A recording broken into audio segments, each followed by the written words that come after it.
So let's talk about protecting ourselves and the people around us. If you're in an injury situation or someone's had an accident, whether it be, cutting themselves, there's blood on the floor or other bodily fluids that might, get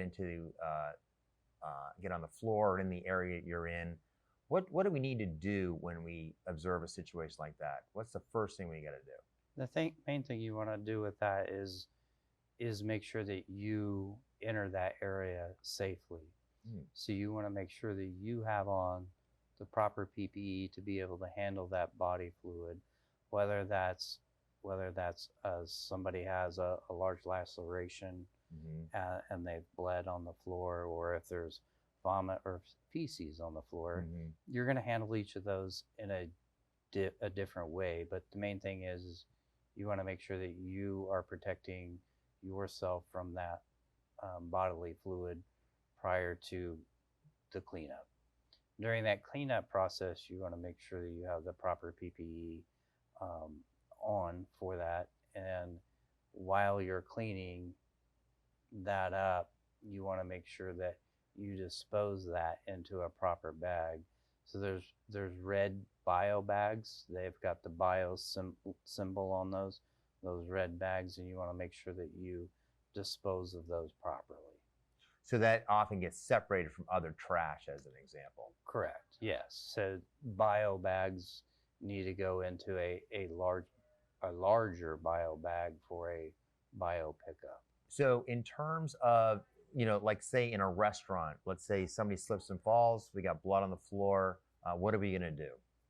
You're going to want to make sure that you block off the area to where you don't have, let's say you have a kitchen workers of 5 in the area.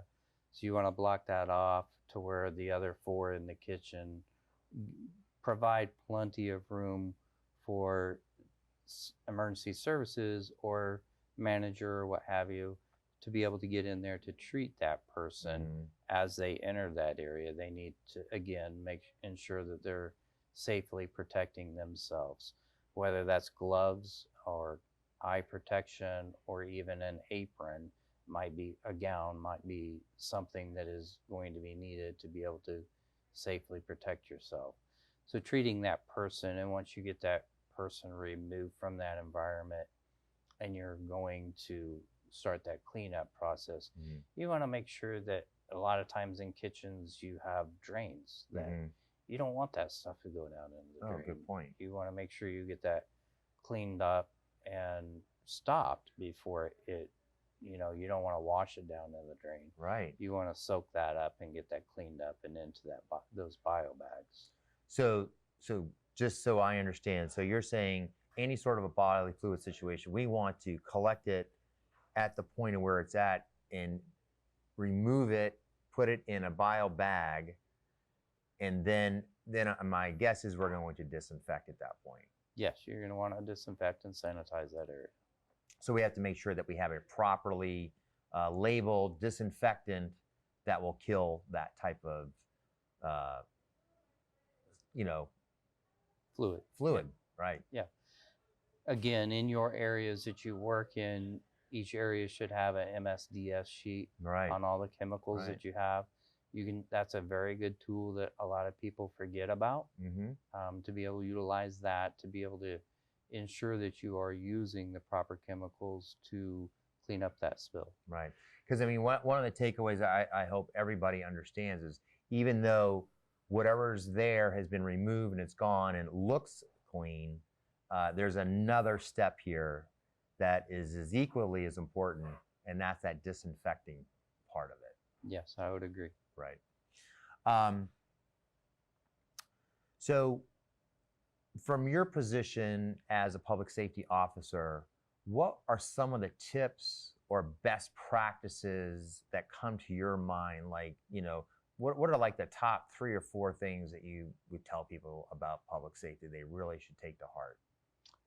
Before entering an area that you're called upon to handle any type of task that involves an infectious disease or control or body fluids or any of those types of things, You want to make sure that the scene is basically safe for you to enter. Mm-hmm. That could be as small as putting on a pair of rubber gloves or even some eye protection. But you want to make sure that you have protected yourself to enter that area safely. Mm-hmm. That's the main thing. And then the other steps is you want to make sure that you are safe in your practices during that cleanup. Mm-hmm. And then you also want to make sure that you are disposing of that properly. It would seem, depending how large the accident or situation you're handling is, you might even need to put something over your clothes and your shoes until you get things cleaned up, so that you're not like walking out the door with all that all over you.